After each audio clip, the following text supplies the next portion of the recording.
pledge allegiance to the flag of the United States of America and to the republic for which it stands, one nation under God, indivisible, with liberty and justice for all. Welcome, everybody. We actually have an audience tonight. Future board meetings, April 27th, 6 p.m., May 11th, and May 25th at 6 p.m. here. You'll notice that we are not meeting 2 weeks, the second Tuesday of April. That is spring break. We do have one thing under revision of the agenda under new business. So we'll move on to public recognition.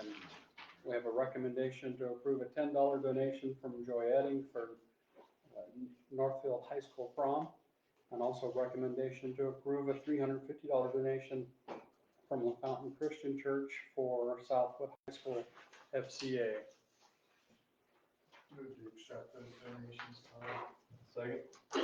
Have a motion and second to accept the donations. All in favor say aye. Aye. Aye. Opposed? School recognition. I'll let you go with that, Mr. Kefever. All right, thank you, Mr. Daisy. So we'll go ahead and start in order with Mr. Boone, and then we'll go with Mr. Snyder. So, Mr. Boone, you're on.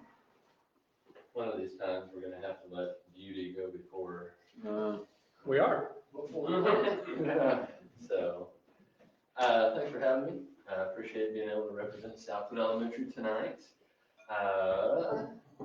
Our Battle of the Books team competed just about like everything else. They competed virtually last night. Typically, the last several years, that's been held at Heartland Career Center, but they did it virtual this year, and still thankful that kids could get their hands on books and just come together. And so they've been working for the past several months on reading 10 books, and I kind of liken the Battle of the Books competition. Those of you that know Mr. Tom Oglesby, that taught English for a number of years at Southwood High School, that level of detail about what happened on page 119 in the fourth paragraph, kind of stuff, and your kids really do well. Our kids answered in total about 80% of their questions accurately, so that was great. Mrs. Unger, Miss Natalie Unger, and Mrs. Jennifer Finney are our coaches, and students on that team included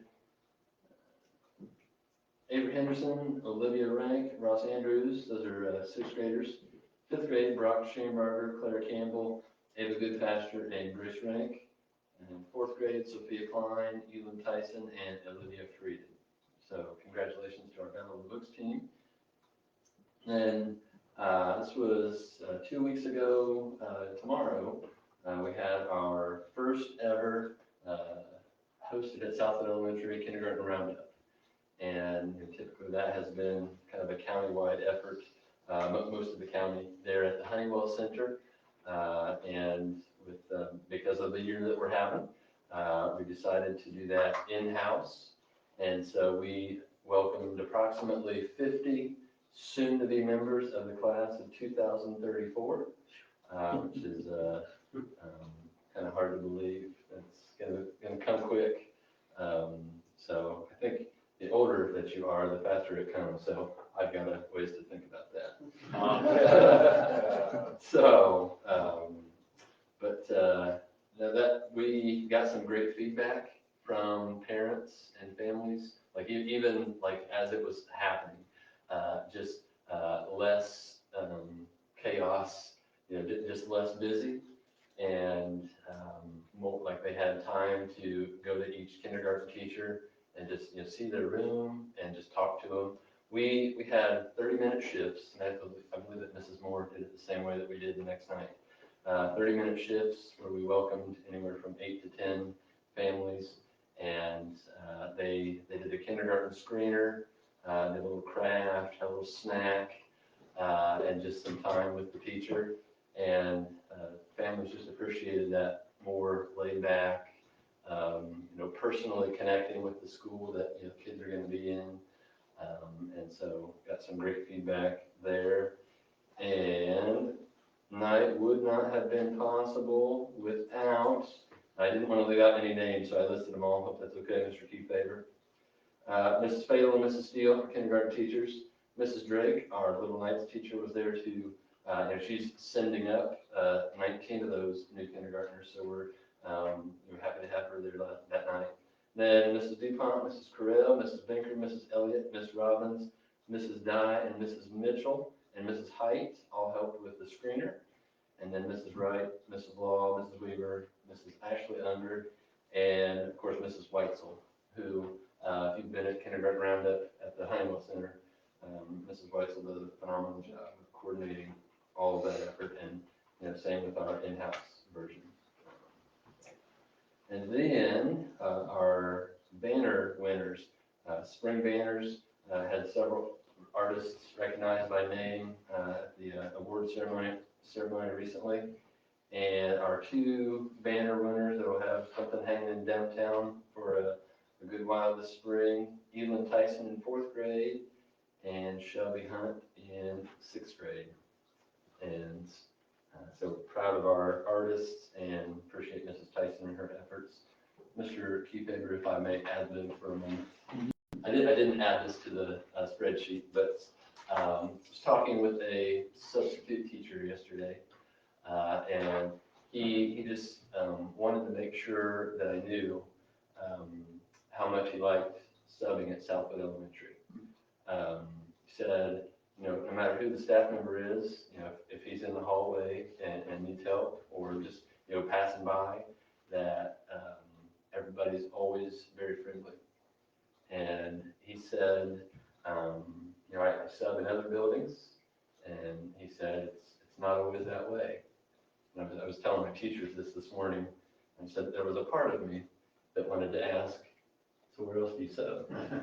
But I didn't want to be prideful, but I told my teachers I'm proud of it, because all it takes is a little bit of effort to put a smile on your face and a kind word, and it makes a huge difference. And so just proud of our people. They're great, and it was just felt good to hear that yesterday. So. Very good, thank you. All right, Mr. Snyder? One thing I found is it's easier to get subs in the elementary. Because we're so nice. Yes. Yeah, first thing is a kind of a shared thing between Southwood and Northfield, because both Andrew McDaniel and I were able to go, and I think Mr. Keyfaber went to the County Honors Band and Choir performance Friday, March 12th. And that was cool, because that was the first thing that got canceled when all this COVID stuff hit a year ago. So that fact that they were able to do that, we were able to go, and those kids got to sing and play, and they haven't had any concerts early this year. We're going to start doing some in the spring. Things are opening up. But that, I didn't name all the kids here, but we just wanted to say all the kids that were involved from Southwood and Northfield. We just wanted to say great job by all. And then I want to say again, Grant Dale, I didn't realize that kid had so much artistic ability. He can not only swim and do a lot of things, but he got this award. More than 80,000 students, the art teacher told me, submitted over 230,000 works of art to the 2021 Scholastic Awards. And Grant was awarded 2 national medals for his artwork out of that 230,000 works of art that was submitted nationwide. He was awarded a national gold medal for a ceramic piece called Vlad the Impaled. I don't have a picture of that to show you. And a national silver medal with distinction for this portfolio that he turned in to show some of the work he'd done. And that was 1 in 30 awarded nationally by this Scholastic place. This seems like an awesome thing that he accomplished there. So we're very proud of Grant and applaud his creativity, preparation, and resolve through this unpredictable school year. And so I think Mr. Zwiebel, our art teacher this year, does a good job of sending the kids' stuff in for these contests and things for them to get this recognition. So good job by him too to take the time to do that. And then today I found out we had 4 boys that did this entrepreneur I think it was through Grow Wabash County, and it was, you kind of told me about it earlier in the year to see if we have kids interested. Well, I had a teacher that wanted to do it, Mr. Sincroft, the English teacher, and then he didn't have a ton of time, but he wanted to get the kids started. So then they needed more time to work on it because he couldn't devote just English time to business stuff. So then we got with the business teacher, Mr. Vaney, and they kind of worked together so Mr. Sincroft could help, Mr. Vaney could give them time in business classes to work and to give them advice. They ended up coming up with this business called ArcLight Historical Tours, that they picked all these places around Wabash County, included a lot of businesses, and they said that, and this is what the kids wrote me today, because I asked them to give me a little blurb that I could say, and they said that, that about Mr. Sincroft, but it was three of them that started. It was Keaton, Stout, Clay Herring, and Ben looked to start this program as an alternative project in English class. They soon decided on a historical walking tour in Wabash. They later asked if Ethan Galbraith would join, and he happily did. And the idea of a walking tour stemmed from their mutual interest in history, especially in Wabash. But it has grown to be so much more than that. They immediately recognized the opportunity not only to educate and entertain inhabitants of Wabash, and hopefully its visitors, but also to partner with other small businesses and be a real benefit to the local economy. Tourism brings people, and people bring money.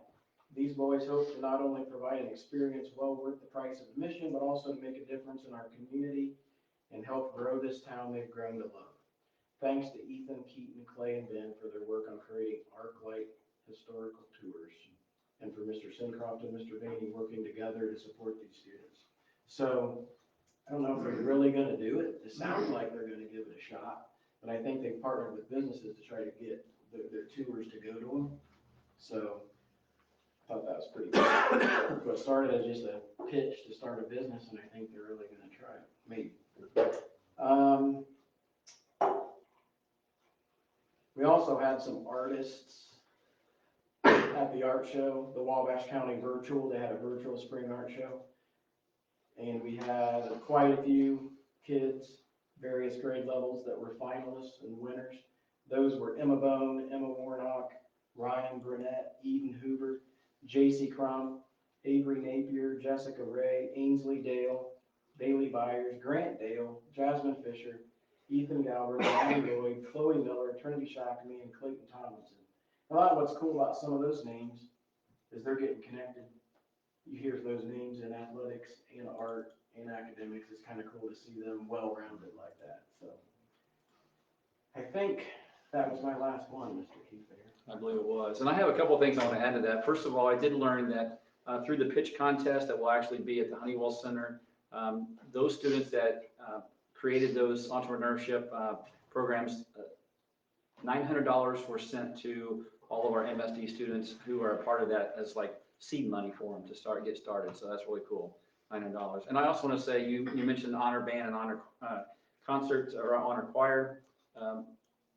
The director for the honors band, Mike Leckrone, actually commissioned a song, and that was actually for my a piece called Roll of Thunder for my dad. And if you know or don't know, my dad was a band director at South of High School for 29 years before his early passing. And so it was really cool to do that. They were going to do it last year, but of course, like you said, COVID hit, and then they brought it back again this year. So it was really neat to hear that and for them to play that in that honor. So, and obviously they honored Art Connor, who was also a long-time band director at Wabash City Schools. So anyway, it's really neat to hear them and to have that presentation. It was interesting. Last year on March 31st, those kids were actually at the Honeywell Center all day long. And then of course everything happened and everything just shut down because of course we had the Southwood boys were going to go to regional and they lost that too, and all the other things that happened in the spring. So I'm glad that things are going a lot better. And then I have a few other things that principals added here. First of all, Southwood High School, Mr. McDaniel said we are very proud of our boys basketball team after a dominating win in the first round of regional play against Seton Catholic, and an absolute nail-biter of a win in the second round against Lafayette Central Catholic. Although our Knights fell to Couts in semi-state play, we want to congratulate them on an outstanding season. Coach Burris has led the Knights to 3 semi-state basketball opportunities in 11 years. Additionally, the team brought a lot of excitement and school pride these last few weeks. Way to go, Knights. And then also, Mr. Martin at Sharp Creek said we'd like to recognize Mrs. Amanda Lyons this evening. Mrs. Lyons is our librarian and does a fantastic job of regularly providing our students with STEM, science, technology, engineering, math based experiences. She works hard to have student opportunities well planned and makes us use of many resources we have available. Thank you, Mrs. Lyons. And then also, congratulations to our Sharp Creek Elementary students who won awards at the Wabash County Art Show. Brendan Swan, Kendra Reif, and Bella Myers each had their artwork selected to be made into street banners, and Callie McClure was named Sharp Creek's Best of Show winner. So great job, students, there. And I believe that is all for tonight, Mr. Daisy. Okay. Thank you. I'll say one other word about Mike Leckrone, the Yes. guest director. I know I'm representing MSD now, but I am a graduate of Manchester High School, where Mike Leckrone wrote our fight song rather than use a recycled college song. So he's the author of that. But I'm fully committed to MSD. Make that point. I root for Northfield and Southwood against Manchester. Sorry, Manchester. All right, moving on to public comment agenda items only. Do we have any comments on what we're going to be talking tonight?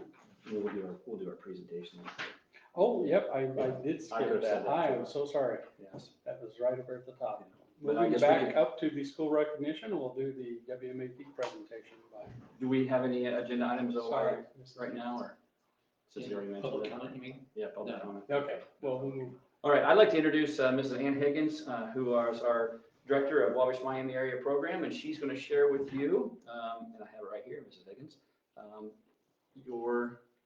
it goes to a PDF, so it looks a little bit different as far as the format, but it's all good. So because we have 2 new board members, and because things have changed, it seems like there's always flexibility in our positions in education and hers. I asked her to come here and just share a little bit about Wabash Miami Area Program. And I know that the 3 veteran board members know a lot about it, but it's always good to have a review, but 2 board members too, to learn a little bit more. And if you have questions throughout, you can ask. She has the rest of the evening available, so whatever questions you want to ask. My kids might disagree with me. Okay. They might be talking. All right, Ms. Higgins, go ahead. Thank you for giving me the opportunity to come and speak again this evening. This is not the first time I've addressed the board, but this is just it's nice to be back and revisit this. I wanted to give you some overall general information about special education. Public Law 94-142 was signed into law in 1975. So to put that a little bit into perspective, I was 3 years old when that law was signed. And I say that because my generation of teachers have grown up with special education. And I think sometimes we forget that we forget that. So in 1975, this was a new idea, and so corporations came together to form cooperatives, which is kind of how our Wabash Miami Area Program Cooperative was formed. And obviously, it's been 45 years ago, so you can figure out how old I am. And since Public Law 94-142, that federal legislation has changed 4 times, and the 4th change is called IDEA, Individuals with Disabilities Education Act. And it was passed in 2004, and it is the current legislation, federal legislation that we operate under. So we have the federal laws, and then each state has the opportunity to interpret those laws, and it took Indiana 4 years to interpret the 2004 legislation, so we were kind of in limbo for a while. And so we are operating under the general practices that were signed into state law in 2008. We've had minor changes to that law, including an update in May of 2019. Article 7 is approximately 150 pages long, just to give you an idea of the amount of legislation that we operate under on a regular basis. So that's just a little bit of history about special education. The initial law, Public Law 94-142, was about access to buildings. And even when I was in school, my memories of special education are those kids got on a bus and they went to another location. Now our priority is access to curriculum, and so we continue to fight for our students with disabilities to have access to their general education curriculum and have similar opportunities to their peers as far as instructional time with teachers. So. And I think your Article 7, it's kind of yellow because I see that in your office you look up sometimes. So I think you printed It's off. all marked up, Yes, and it is. it's a lot to keep in your head. So some benefits to belonging to the cooperative are just what we said, the compliance pieces, understanding that, knowing how to do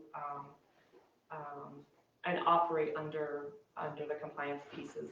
And then monitoring, so because we have these federal laws, we have federal indicators that the state has to report out every year. And so that all funnels through my office, and that's one thing that I assist corporations in doing, is making sure that we've met the legal requirements set forth by the federal and state law in Department of Education's.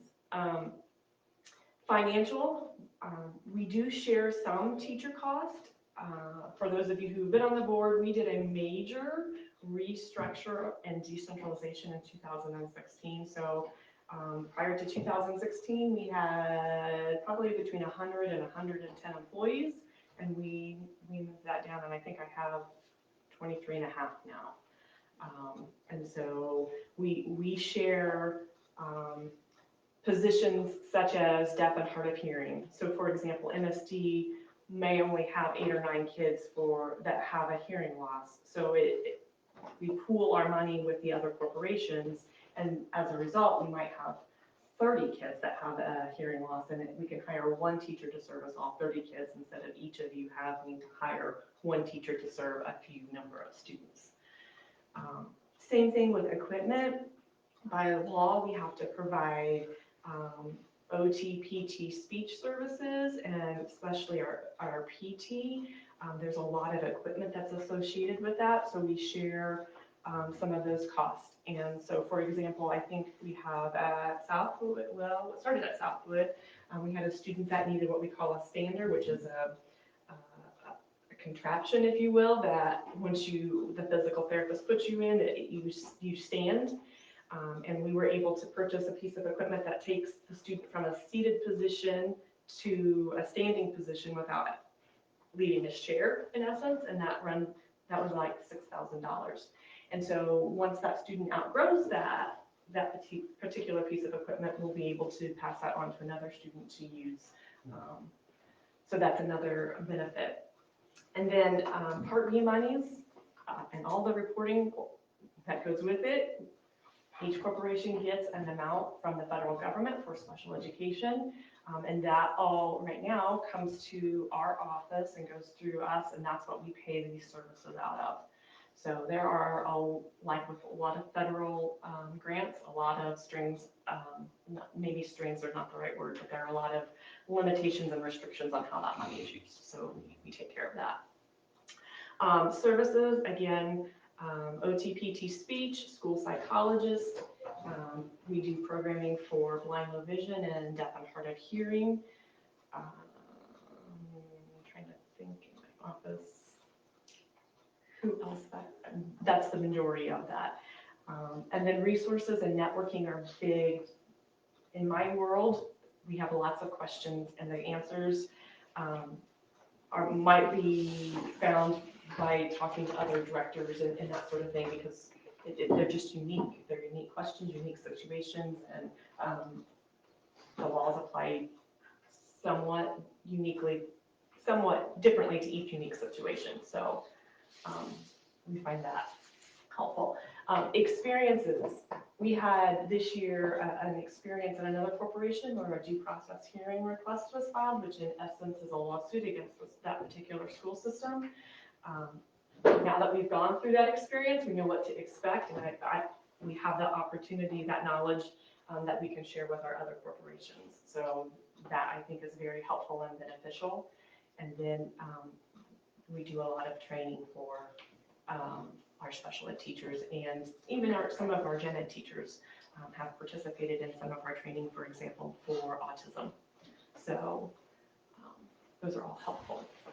We are operating under what's called a joint service agreement, joint service and supply agreement, and that's the agreement that the 5 corporations have come together, and the returning board members have seen that before and signed different changes that we have made to that. It is kind of a general agreement. It's not very specific, and it's intended to be that way so we can apply it to lots of situations. We serve the following corporations, and you can see that list. It totals to be 22 school buildings that we work in, and we travel a lot. If you figure Peru to Manchester, that's about a 45-minute drive. We try not to do that on a regular basis. We try to make sure we're in one corporation each day, but sometimes it doesn't work out that we can do that. And then we service Emmanuel, St. Lee's, White's. White's has expanded. It has some Campus Rose Academy, and so we provide services to that particular program. Vernon Health and Rehabilitation is a nursing home for medically fragile children that sits within Wabash City's district, and so we have a classroom there that we also provide supports in. Before we go on, you notice that she likes to play with the different colors, and nobody really cares about colors necessarily, but you can see the significance. I'm just joking here. The significance of the different colors and things like that. So very good. So it used to be, what was the logo was just like Orange and yellow. Orange and yellow was it, and so they redid the logo to kind of go along with all the different school colors. So Tried really hard to include everybody. yeah. So that's why it's like that. And of course, you saw that at the very beginning on the first slide. Maybe it'll be on the last one too. But. So we are governed by the cooperative, 5 superintendents. They make up our governing board. And then underneath that, they hire me to be the director of special education to oversee daily operations and staff. And you can see we have 2.5 office staff and 21 professional staff that we work with. And then MSD Wabash County serves as our LEA, our local education agency. And as a board, we bring hires to you. We bring recommendations. You approve our budgets and expenditures, et cetera, after it's been approved by the governing board. We have to have an entity to do that. And so, and that is outlined in our JSS agreement. Every year, we do 2 special education counts, December 1 and April 1. And then so our December 1 of 2020 count for our entire cooperative was 1,316 students with disabilities. That is the umbrella that we have. That is down by about 50 students from last December. And I think we can attribute a lot of that to COVID and parents not pursuing preschool evaluations, and White's is a big one, the CAR program. Now we have more competition, if you will, or MSD has more competition with the virtual programming. So MSD's count was 350 students, which makes up approximately 27% of the students and families that the cooperative serves. So about a third are MSD students.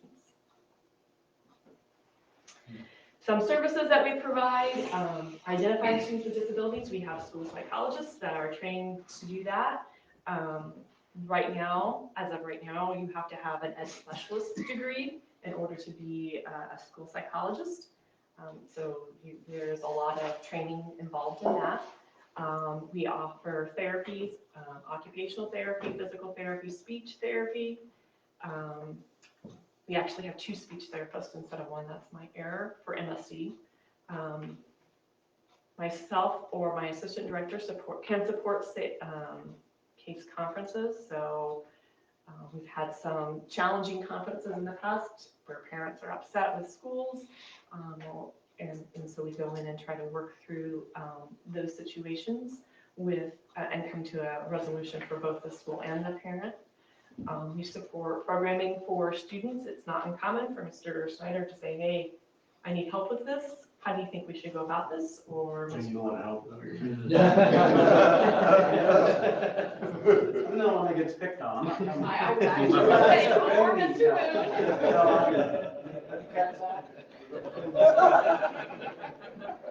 My level of help is so high, she didn't want to mention. You're. Jay's just helpless. So I do a lot of consulting with that, and I really try to empower our principals to handle those situations when possible. We do observations. About 20% of our students that we serve have some type of behavior issue, and so we spend a lot of time brainstorming. We go observe. We try to come up with suggestions, strategies, etc. And then, like I said, make recommendations on how to support kids. We support special education teachers. I send a lot of emails to keep teachers informed of updates in law, updates in our IEP system, updates in changes in state expectations. I know that shocks you, but that happens pretty regularly. So, and then we offer training, and this year the training has been virtual, which the one nice thing about that is teachers can go back and watch that again if they forget. So that's been helpful. We support administrators. You know, again, if you have a discipline question, I get those. I get programming questions, staffing questions. We're gearing up. I think we're at 5 or 6 openings in special education already for the 21-22 school year. And so we've been talking about how to recruit for this particular area. And then support for our reporting, December 1 and April 1. The December 1 is a big deal because there's a lot of money tied to that particular count. And then applying and utilizing our Part B monies. So, what kind of questions do you have for me tonight, if any? You kind of answered one that I had going in the end was the percentages on the whole versus the student population increasing or decreasing.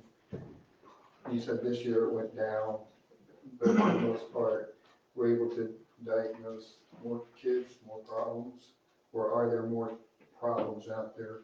Like you mentioned, 20% was of the students you work with behavioral issues. Yeah. I wonder how direction things are going. I think it's been pretty stable as far as the number of students that have been identified. What's changed is the programming that's offered. So when CAR came on board, that was a huge jump in our special education numbers because typically those students have challenges in the school setting, and so they're looking for an alternate type of learning environment. And so we saw a big jump when that program was introduced. But I would say in general, it's been pretty consistent. How do you work with the CAR students when you're not in direct contact as much as you could be in a school setting? So it's more consultative in nature. A lot of that is checking in with them and helping them get started with assignments, checking in and making sure they can ask for clarification and they have the skills, those resources. So we might give them what I call a communication toolbox, and that here are 6 questions. If you get stuck, one of these 6 questions likely will apply. You know, and how do you use those 6 questions? And then it's just checking in with them and staying on top of it. A lot of those students struggle with attention deficit disorder, ADHD. I started a file review before COVID, and the first 5 kids I reviewed all had some type of ADHD mentioned in their records. So by a file review, I mean I go back and I start from the beginning and review all of their records. And so trying to be better at recognizing those struggles and how to address them. But it again is, they may not know where to start, or they may not know how to break a task down. And so it's working through that with them, maybe virtually, when we check in to assess them in completing their test. Does that make sense? Yeah, I guess I'm just thinking, Mr., it'd be a little bit more difficult though, because you'd hate to see that kid, the student become isolated that has the need for interaction. You know, they can fall through the crack easier, I guess. Right. Right. And the other piece to that is there's usually a reason why they're not being able to function in a public school, and are we addressing those skill deficits in the event they want to return to public school? So. And many of the students don't even have the option at the time because they are actually expelled from school. So this gives them another opportunity. It's not, it's not face-to-face, and we would prefer face-to-face, but it does give them an opportunity to continue on with their education. How early in like elementary do you start diagnosing this? So. I mean, I know some disabilities are, I guess, I categorize a disability as, differently, I guess, so that's why. So under federal law, we have some responsibilities to preschool students age 3. They are transitioning from a governor program called First Steps. And then those are the ones that have been identified maybe at birth through age 2. And then we start providing services. It depends on the eligibility area. My bias is if there's any doubt that we err on the side of not making them eligible for as a student with a disability, because in general, everybody lowers expectations for those students. And so I hate lowering those expectations unless we have the data that clearly supports that. If we're looking at a specific learning disability, we're usually looking at the end of 2nd grade, beginning of 3rd grade before we do an evaluation for that. But if we have a physical issue or, we have, believe it or not, we have some personality conflicts between teachers and students, and we try to sort all of that out and use data to make those placement decisions. But the majority of our students are probably identified by grade 4 or 5, I would think.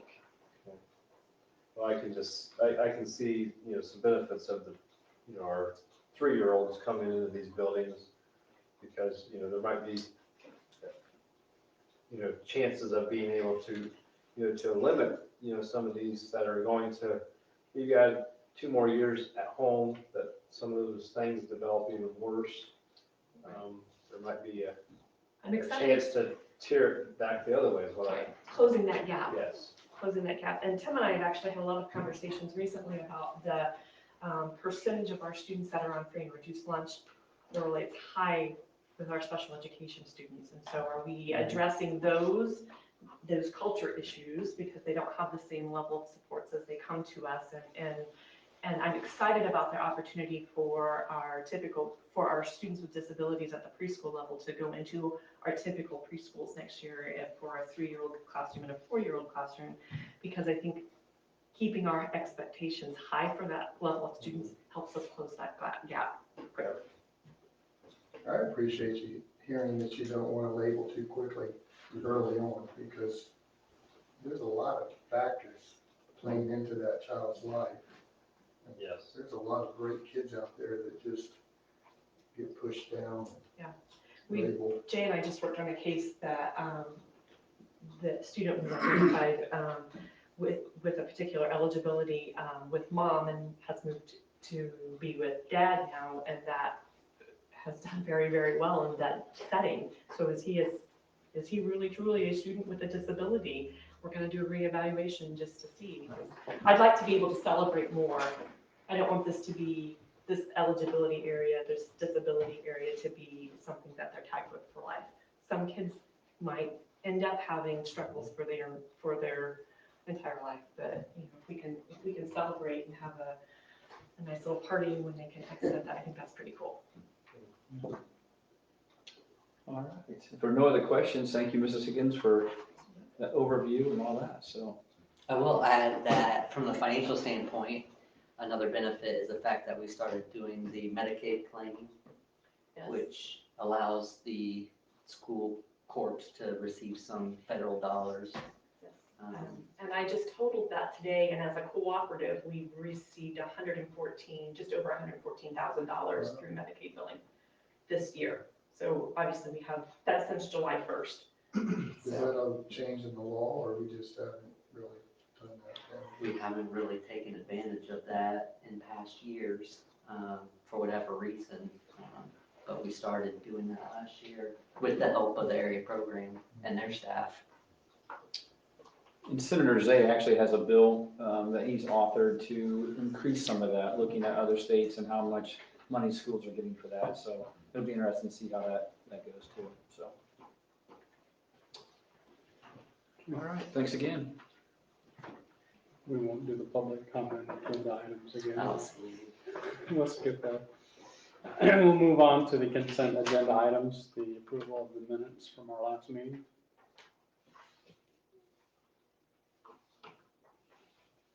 I move to accept minutes. Motion and second to approve the minutes from our last meeting. All in favor, say aye. Aye. Opposed? Claims.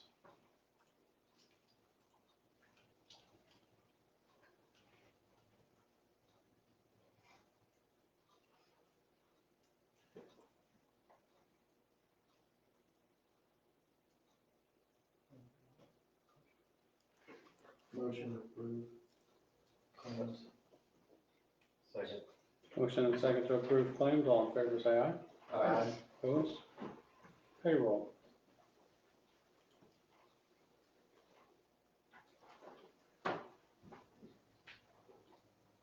Just a little higher than normal again, because ECA is an end of the sport seasons. Not terribly much higher though. Yeah. No.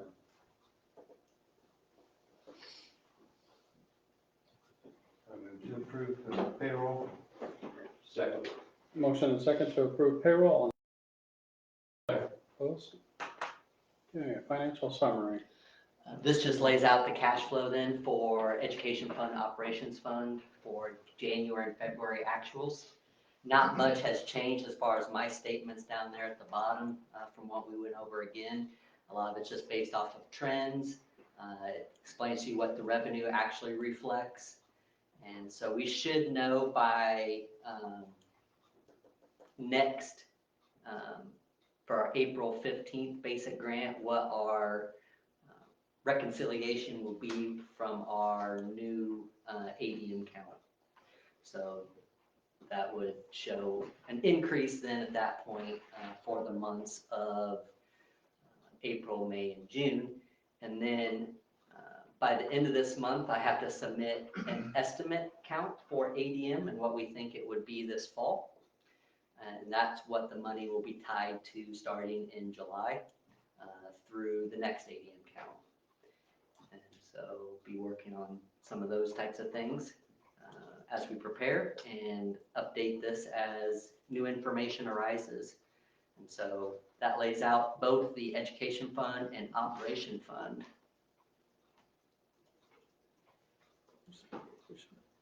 I know that property tax revenue flows in there on the operations towards the end of the year and really bumps it up. But on a year-to-year thing, then it looks like a pretty good increase over 2020 then. You're projected 21 then. Yeah. On the operation side too. For the end amount, yeah, Balance. for the balance. Year-end estimated balance. Yeah, and a lot of that is because we haven't had to transfer all that money out and put it into the self-insurance fund. That's the big chunk of it. Self-insurance. We're doing, yeah, I mean, we're doing over $1 million each year out of that fund just for that. And it's done.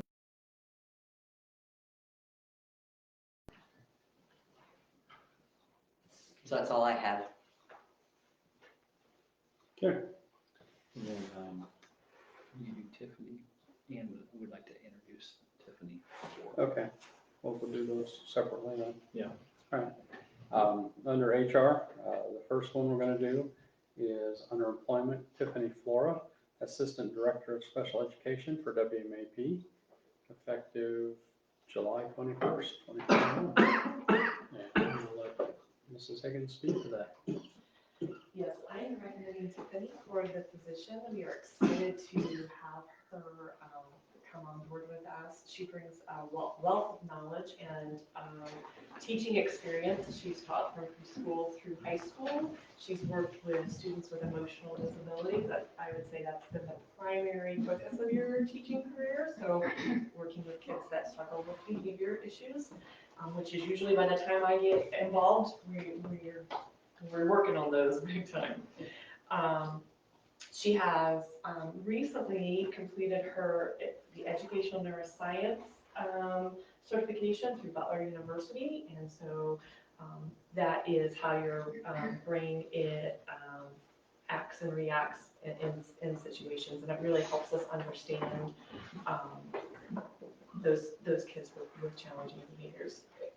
Not just special education students, but any student that's been through a trauma that really works for those. So I'm excited to bring her on board and have her help us and see what her lens is of special education as we continue to move forward and improve the services that we offer our schools. So. All right, thank you. Also under employment, we have Cody Schumann, the volunteer trap shooting coach at Northfield and Southwood.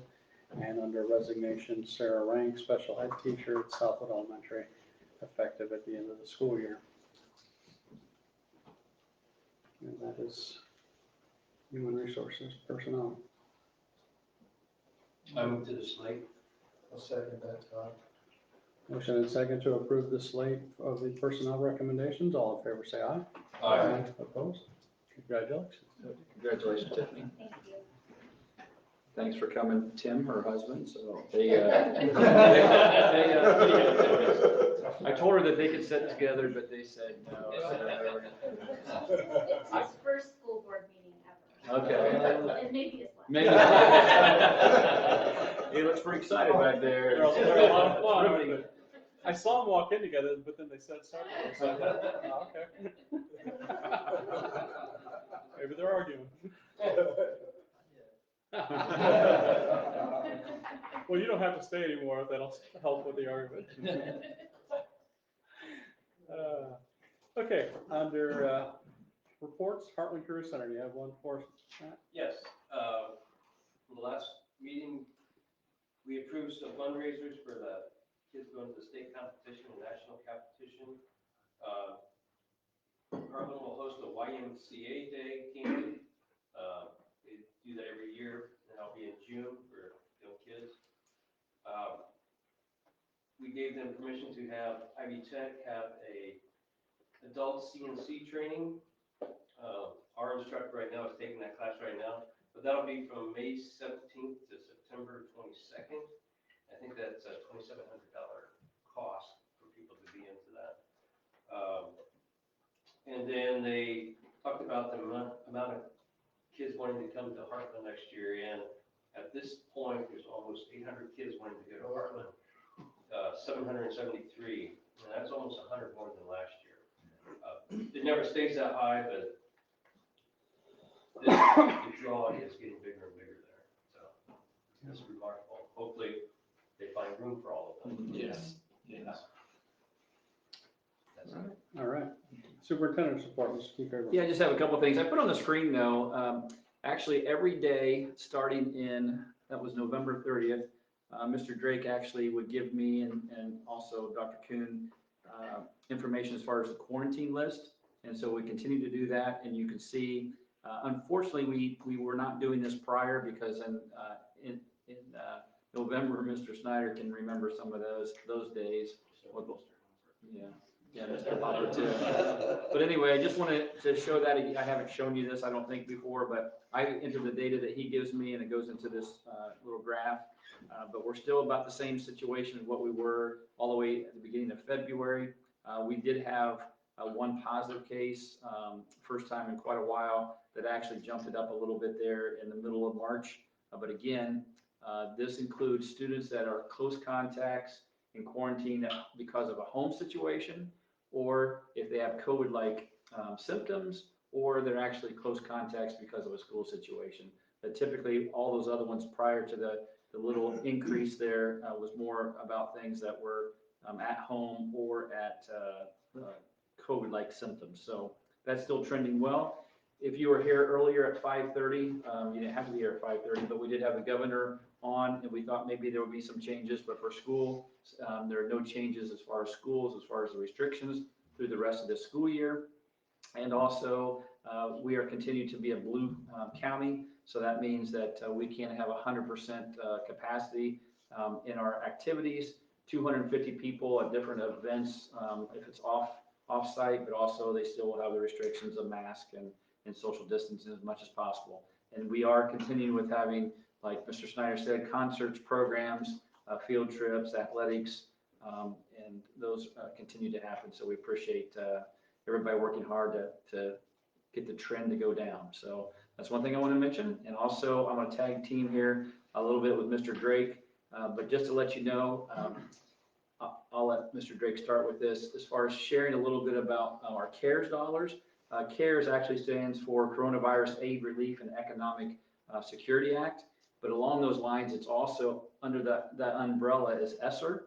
And we all know all these acronyms and all these letters, but it's Elementary and Secondary School Emergency Relief Act. And so we have ESSER 1. I don't know what happened there. We had ESSER 1, and then we will be getting ESSER 2. And ESSER 2 will actually, we've had the principals go through an activity to give us some different ideas as far as 20% of it needs to be used to make sure that we are having students, what's the best word to use? Actually just not necessarily remediated, but being able to accelerate, there we go, accelerate their learning. And then we have other ideas. And we also talked to our discussions team today, our teacher association, before this meeting concerning letting the teachers give ideas to principals, and I will share that tomorrow, the admin meeting principals that are here to get more ideas. So I'll let Mr. Drake then talk a little bit more about that as far as CARES and what we did the first section there. So the first round that we received was a little over $180,000. It comes with strings, just like all the other grants typically do. We allocated about $60,000 out of the 180 to pay for PPE, cleaning devices, cleaning hand sanitizer. I mean, all the stuff there, all that cleaning, even though we had a lot of it donated. So the remaining 120, about 100 of that then we paid to our teachers to create virtual instruction. We felt like by creating that incentive so teachers that wanted to do it could do it rather than forcing everybody to do it. It's funny how even the local schools have all chosen different strategies to do that. Wabash did a little different than Manchester, and we did it different still. But we worked really hard to not burden all of our teachers with virtual, knowing they'd be so busy with quarantining and all that other stuff. And so I'm very pleased with how that turned out. But about $100,000 of that then went to the teachers to help pay for their stipends, for their time above and beyond to teach those things. And so, like Mr. Kefever said, we have some ideas about this next round of funding. Again, accelerate learning. And I don't know when you're going to bring up the summer school. Is this an appropriate time to talk about that, or is that later? We can talk about it later in the new business. Yeah, and so one of the ideas you'll hear about in a little bit is we're going to really put our summer school program on steroids for our elementary kids. Most of our data internally is showing that they were probably the hardest hit as far as instruction and being challenged by last spring, and even some of the ones that have been virtual this fall. And so, so we've got a strategy for that. And I'm working with principals. We really are trying to let principals make a lot of the suggestions because they know their teachers and their students so much better. And some buildings have some needs that other buildings don't, and rather than make it one size fits all. And so we'll be bringing more of those to you when we get some of those finalized. But we'll be having discussions probably over the next couple of weeks over strategies and where to best put those monies. But again, they come with strings. They have to be spent by a certain amount of time. You can't carry some things over, and so just makes it more time sensitive to make some of those decisions. If we receive the information, the application soon, which they keep on telling us that, but they've said that 2 or 3 weeks now, we'd like to bring a lot of that to you, the April 27th meeting that we have. But that may not happen if it's not released yet, but that's kind of our goal to get things going. So, and then I will go ahead and let you take over to your report too, and what I have on the screen for you. Yeah, thank you. And so before I jump into this, I want to just reiterate, we've had several kids return from virtual school. We are working to bring others back that are not doing quite as well as I think their families hoped they would do on the virtual freedom that they had. And so we're working very hard again I think that makes us unique in the area where Mr. Kefeber and you guys approved where we're going to require medical license or medical notes to come to the virtual program. And so I know it might slip your mind, but I can tell you it's a daily fight for our assistant principals and our principals and our teachers and myself and Mr. Kefeber. We work really hard to try to get those kids back in the building. And almost all of them, I think, would agree that their kids will do better in the building. They just have different reasons as to why that shouldn't happen for their particular school. So anyway, I just want to make you aware of that. I feel like this is a drum I beat pretty often, and there's a reason for that. I feel like if you were just to catch some of the media put out by the Department of Education or by other schools around us, you would just hear how great dual credits are. And so there's a report, and the Department of Education sent it out to the entire state. And I wanted to highlight a couple of things so that you would be aware. I shared it with principals. I'll probably try to share it with teachers. We are certainly in the state of Indiana, leaps and bounds leading the country in handing out dual credits to high school kids. And the state of Indiana is incredibly proud of that. I think that I would argue that you need to take that with a grain of salt. And I chose some of the data that's in their very report that they sent out to show that to you. The left graph. Let me pull it up. Oh, look at that. Look at that. Man. Here you go. Again, I didn't create these graphs. These are copied straight out in your reports. I gave you a reference to find that information so that if you wanted to verify it or read more into it, you could. You'll see there that all the kids at dual credit in the state of Indiana that are successful are there in the second bar graph. 45%. We're handing out hundreds of thousands of hours of college credit, and the return on that is a 45% success rate. Is that bad? Yes. Well, compared to neither, that's twice as good. Oh, that's true. There you go. How do you know what your graph? That's a good point, Mr. Driscoll. You're right. Compared to not getting any, they're doing much better, aren't they? Yes, they That are. is excellent. But I see that as an over 50% failure rate. Over half the kids that get just dual credit are not meeting the success criteria. And so then you can see the AP, even the AP and dual is only at 74%. I don't see that as being very successful either. That is a lot of money those families are putting into college, right? I mean, we all know that college isn't cheap. And so they are sending their kids to college, and even at the AP dual, we're only at 74% success rates. And so if you scroll down there, I try to make the point that those dual credit people feel like they're saving money on the front end because they're getting to save all of those hours at college. But on the back end, I would question whether all of them are seeing the return on that investment. For sure, some of them are, right? 45% of them are, but 55% are not. And so that is why we work really hard to push kids into AP classes. We need that rigor. You need some of that challenge to do that because there is no accountability with dual credit. And the state is trying to make that better. And so, again, maybe I should have stressed this at the beginning. This is that 4-year college student, the ones that we're sending off to IU and Purdue and Taylor and Goshen and Indiana Wesleyan and IUK and Manchester and all of those places. Like, the reason we send them there with college credits is so that they're successful. And I feel like they are. I feel like our students are, but I just want to point out that the state is telling you how great dual credits are, and yet their own data is showing it's not quite as great. But it's still good. I don't know that I would say that. I would.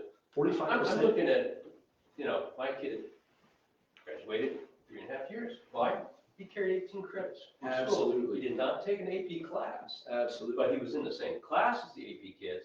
And had he failed that AP test, he would not have got those credits. So he did not. He took it as a dual credit, not AP. That is a great point.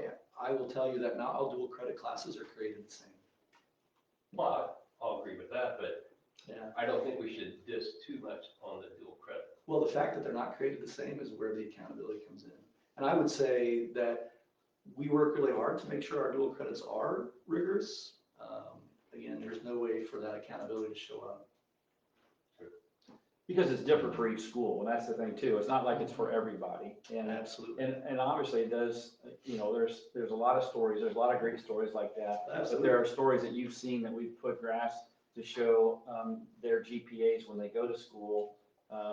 And we've done, ours was very successful. There's other schools around us that have been successful also, but there's been other schools that maybe had way too many, and not everybody needs to, you know, they're just pushing them down a little bit further than what they need to be. So. Well, and that is kind of the second graph there. They don't speculate as to what the challenge is for college. And I think there's a lot of reasons behind it. I think some of that is we have a lot of people that don't have college experience behind them. And so they're first year kids going to college, and that's just a whole new world. So there's a lot of explanations behind it. But this one, again, this is straight from their report. According to their report, the class of 2018 that just graduated 2 years ago, 14% of those kids that got dual credits earned them as freshmen. And so I would make the case that a freshman's a 14-year-old, 15-year-old kid, and we're telling them that they are learning something at a collegiate level, right? The thinking and the reason that goes involved with that. And we're saying, hey, this is going to get you out of whatever class. But then when they go to college, they don't necessarily have that skill. And we work really hard at MSD not to do that. But it is certainly licensed by the state. And actually it's encouraged. And if you scroll down just a little bit, Northfield High School enrolled a student as a freshman who came in with dual credits as an 8th grader. That student happened to actually flunk a core science class, but they earned dual credits. And so I feel like that fits into this idea that not all dual credits have accountability, right? And so certainly some of them are worthwhile. And I hope my message isn't to say that dual credits are bad. I think that it needs to be taken in kind of like a buffet along with other rigorous courses. So I just want to put that out there because the Department of Education sent that out to the entire state, and dual credits have their place, but balance them out with challenging classes that aren't just trying to get you the credit. I feel like that's the message I'd like to send with that. So, Question. Now, the teachers that teach the dual credit, don't they have to be licensed by the university or whatever gives them that credit? Yeah, that's a great point. The Indiana Commission on Higher Education works with colleges, and they have tried to put that on the teachers in this area, but they have until 2022. Now it's 23 now. And they keep pushing it back, and so currently you do not. Okay. Currently, and prior to this time, you just had to sign up to teach it. And so they're trying to make it that case, and so it was supposed to be by the end of next year, and now they've bumped it to another year. And so like I'm teaching dual credit through IU. IU and all the colleges, there's lots of money for this, and so they're paying for my classes. I don't get to take like a credit to earn masters, but they're paying to credential me to teach dual credit because colleges, it's an income source for them as well, right? To get those kids to buy into their programs. And so, so it's coming, that idea of teacher, the accountability being on the teacher to make sure they're trained to teach that. But as it stands now, that is not necessarily a requirement. Our cooperation with Notre Dame, how's that working with this?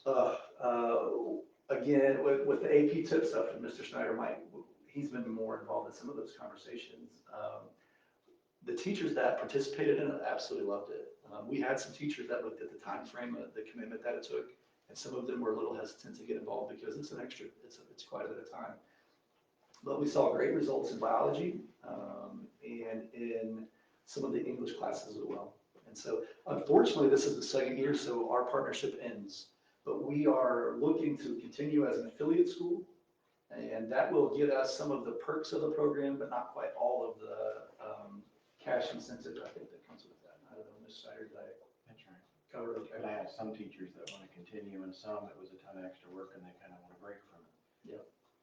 Yeah. So, For sure, teaching things at a rigorous level requires just all that time, right? And so, but I loved it, and the teachers but you're participated. offering it to those that want to continue. We are, as a district, we're gonna fund that for another year. Okay. Yeah. Yeah. We are.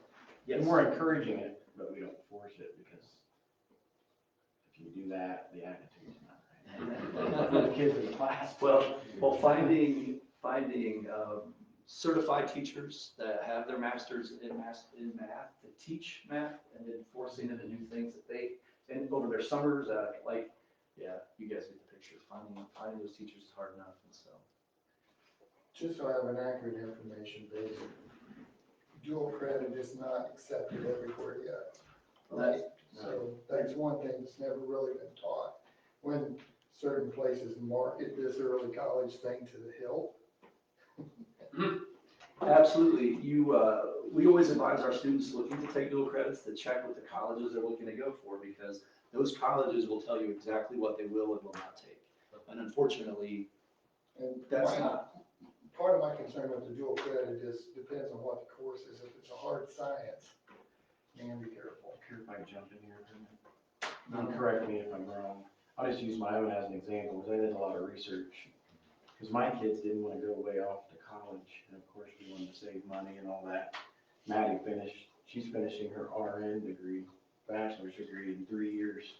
But none of the dual credits that she had from Northfield could be core classes at Huntington, for instance.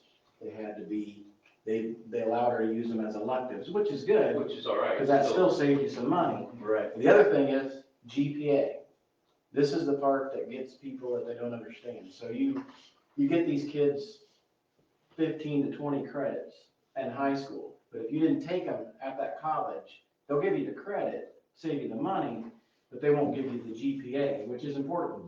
Because these lower level classes, some of your scholarships, like your academic scholarships that most of our kids get, are tied to maintaining a certain GPA in college to keep getting that scholarship every year.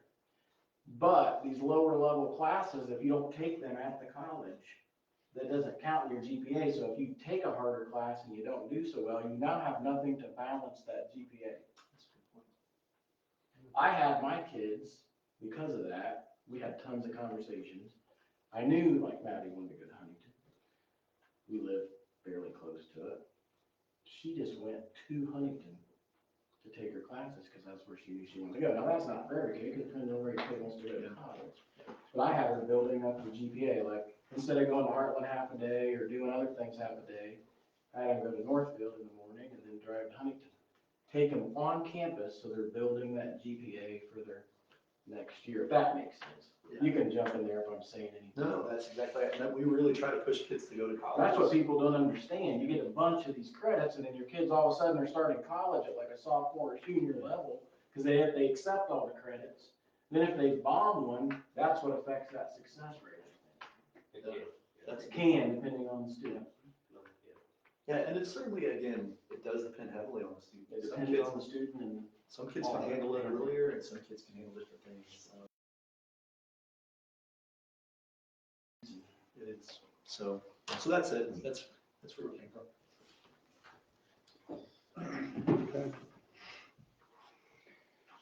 Moving on to new business, we have a recommendation to approve the extended field trip for Sharp Creek Elementary, 5th grade, to the Indianapolis Children's Museum on April 16th this year. So Second. Motion and second to approve the field trip to Sharp Creek for Sharp Creek to the Children's Museum. All in favor, say aye. Aye. Opposed? Recommendation to approve the 2021 summer school offerings. Sure. Because you used to, we kind of handed that off now. I've done the summer school stuff for about 10, 11 years now, and so I am handing that responsibility off to a couple of our admin that are so graciously willing to do that. Mrs. Moore will be heading our elementary programs, and Mrs. Boone will be heading our secondary programs. And so we've been pretty consistent with how we've operated our summer school over the past 10 years. And we will continue to do those things with a few extensions. of programs due to the fact that we are receiving some federal dollars that will allow us to cover those costs. For those of you that are new, summer school, the state allocates so much money for summer school that schools can apply for reimbursement for, but there are certain strings that are attached to that. You have to have so many kids per so many courses, and courses have to meet certain standards and so forth to seek that reimbursement. And when we do receive that reimbursement, because of so many schools that apply for it, we don't ever get fully reimbursed for that either. So we will still continue to seek reimbursement. I will still continue to handle all of the financial and budgeting aspects of it, the reporting aspects of it, and so forth. Mrs. Boone and Mrs. Moore will be handling more the day-to-day curriculum and staffing type of situations that we run into during the summer. And so with that being said, typically for an elementary summer school option, we've focused on our partnership with the YMCA for Spark, and we've also done our own remediation for those students that did not pass the IREAD test in 3rd grade. So we're still going to continue those things with an option to extend summer school, not just to those typical students, but for all students in grades K through 6 that would benefit from this opportunity. And we would extend that summer programming. Typically, our summer program was maybe only a couple months long, or excuse me, a couple weeks long. We're going to extend this out for the entire month of June, as far as that opportunity is concerned, for 2 to 3 hours a day in our buildings. And so if we have hopefully enough students to offer programming at both Metro North and Southwood Elementary to cover grades K through 6, whether that's through extended learning opportunities, through IREAD remediation, or through our partnership with the Summer Spark program with the YMCA, we will offer those opportunities then for our elementary students. Along with a more experiential opportunity. Some of you may be familiar with the old Science in Motion programming that we used to have. We would like to start bringing some of those experiences back. We changed the name of it a little bit to Minds in Action, so not much of a big difference there, but we just kind of wanted to start that type of opportunity again for our students. And so this is kind of the first phase of that. And so we are being selective as far as the grades that are involved in that. And we will allow that opportunity then for both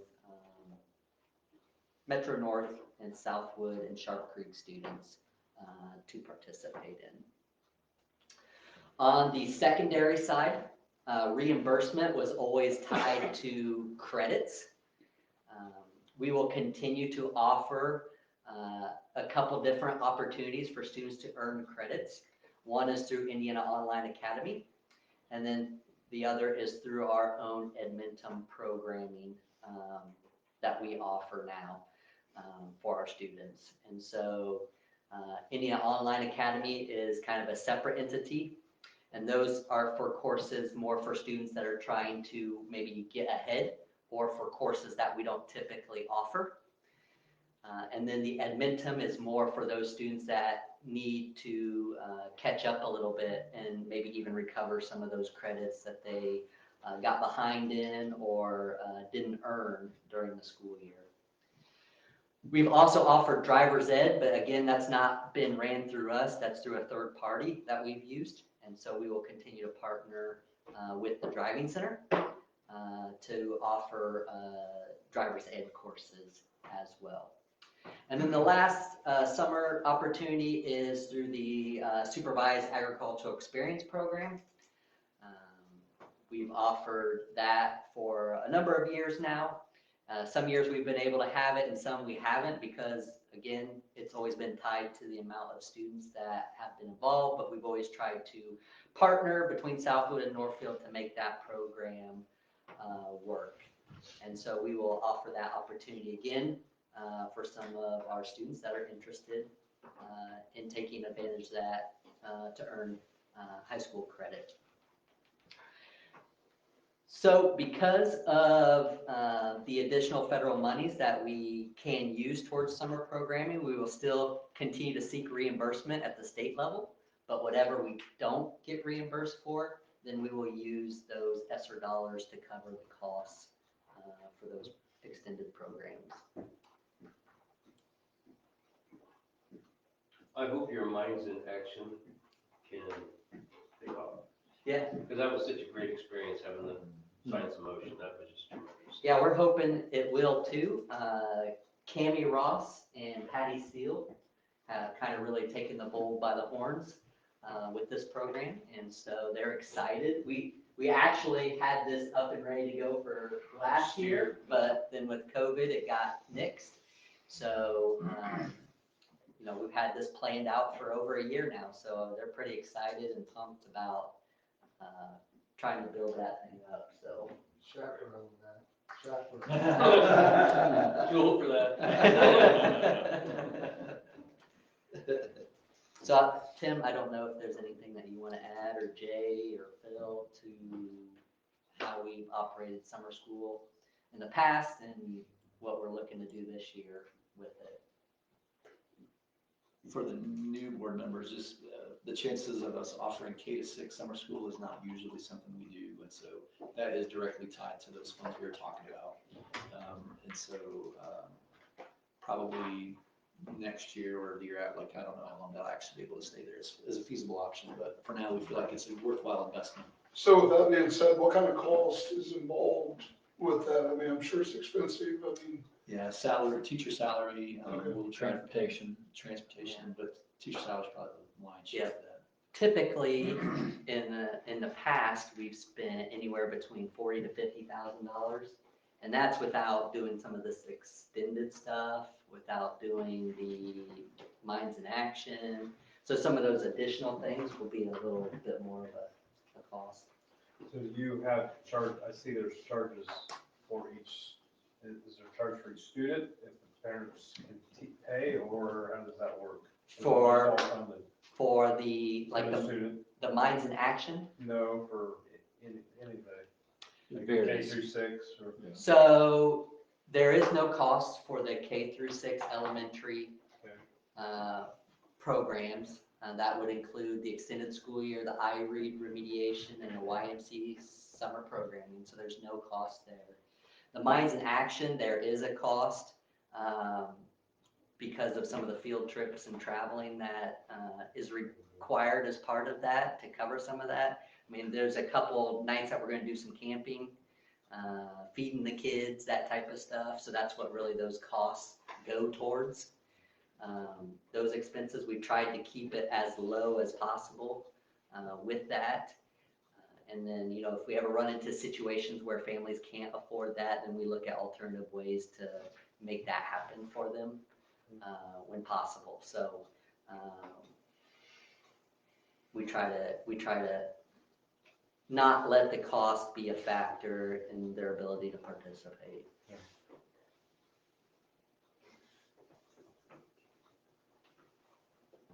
You need a motion to approve recommendation, I so moved.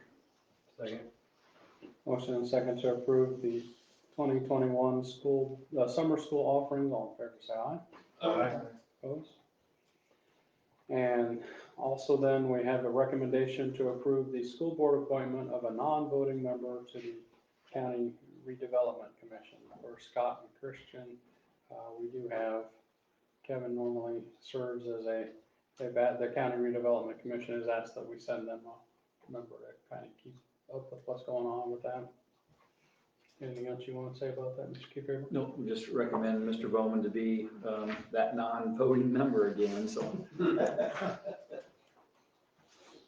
So You still, Okay. Sorry. well, you can still voice his opinion, obviously. I didn't get the vote. Can you change the vote? Not persuasive, are you? Okay, we had a motion then? Second. Sorry, I didn't know. Okay, I have a motion and a second to recommend the continued appointment of Kevin to be our representative to the County Redevelopment Commission. All in favor, say aye. Opposed? We have no unfinished business, any board policy, I don't believe. Any public comment for any item? Mr. Alford, you have the music? I can bring it up. It's too late now. And we're caught up. Okay. All right, so any items from board members? All right, we're adjourned.